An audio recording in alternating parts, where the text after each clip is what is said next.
दिल्ली जयपुर राष्ट्रीय राजमार्ग के पास 8 एकड़ का एक प्लॉट हरियाणा पुलिस के लिए मुसीबत का सबब बन गया है।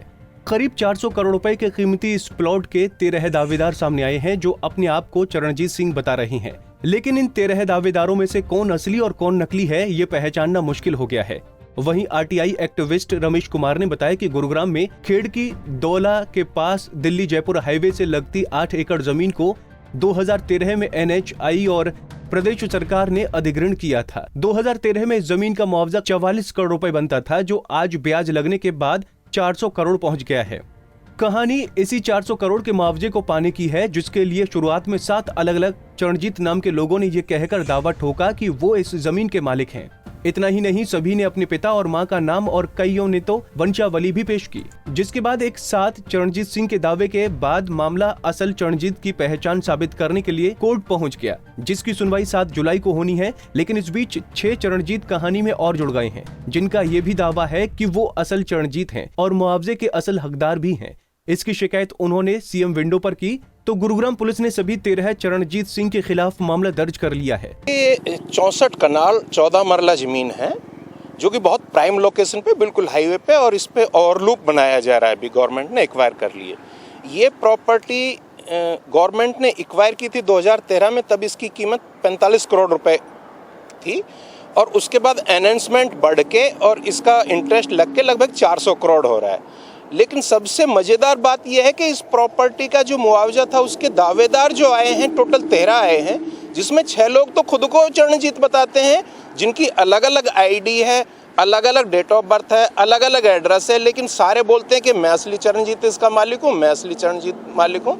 और सारी जो आईडियाँ हैं वो अभी पिछले 4-5 साल में बनाई हुई है, पुरानी किसी की कोई आईडी नहीं है। तो अभी जब ये एक्वायर होने के बाद में इन सभी ने LAC के पास में केस लगाया और वहाँ डिस्प्यूट में आया, तो उस केस को कोर्ट में भेज दिया गया। 2 साल से कोर्ट में केस था। तो ये हमें पता चला कि असलियत ये है कि यहाँ पे जो चरणजीत थे वो बहुत पहले एक्सपायर हो चुके हैं और उनका कोई वाली वारिस है नहीं। यहाँ पे गवर्नमेंट प्रॉपर्टी हो गई है इस तरह से। लेकिन इस पैसे को लेने के लिए पहले इसमें 2 आदमी आए।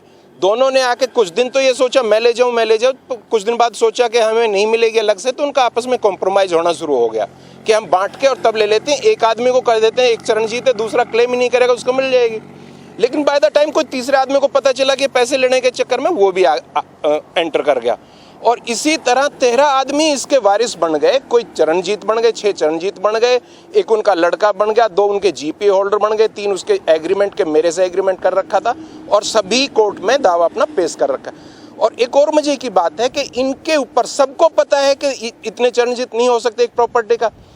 अभी तक कोई इनके ऊपर कोई क्रिमिनल जांच या केस नहीं किया गया था, और ना ही कोई इस तरह की इन्वेस्टिगेशन हुई थी। फरवरी में जब हमें पता चला तो RTI से डॉक्यूमेंट्स निकाले, और डॉक्यूमेंट निकालने के बाद में हमने इसकी CP साहब को कंप्लेंट दी, CM विंडो पे भी कंप्लेंट भेजी। CP साहब ने वो हमारी कंप्लेंट DCP साहब को सेक्टर 37 में भेज दी, जिसमें हमने साफ लिखा है एक प्रॉपर्टी के 13 तो मालिक हो नहीं सकते, और एक ही नाम के, एक ही बाप का नाम और एक ही प्रॉपर्टी के मालिक अगर ये बता रहे हैं तो इन्हें जो ID बनाई है वो फेक है। तब CP साहब ने सेक्टर 37 में SHO साहब के वहाँ से FIR दर्ज करवा लिया। अब इस पर इन्वेस्टिगेशन होगी कि इनमें कौन चरणजीत है। चरणजीत तो है ही नहीं। अब ये प्रॉपर्टी ये है कि गवर्नमेंट की थी और गवर्नमेंट के पास रह जाए। सूत्रों के मुताबिक बता दें कि दिल्ली के रहने वाले चरणजीत सिंह ने 1980 में ये जमीन खरीदी थी, लेकिन 1984 के दंगों में उनकी मौत हो गई, जिसके बाद उनका पूरा परिवार विदेश जाकर बस गया। बहरहाल 400 करोड़ पाने की जुगत में जुटे इन 13 चरणजीत के खिलाफ पुलिस अब अपनी जांच कर रही है, जिसके बाद ही ये साफ हो पाएगा कि इनमें से असली चरणजीत सिंह कौन है, या फिर ये फर्जी दावेदार हैं जो करोड़ों के इस खेल में अपने वारे न्यारे करना चाहते हैं। गुरुग्राम से मोहित कुमार, पंजाब केसरी TV।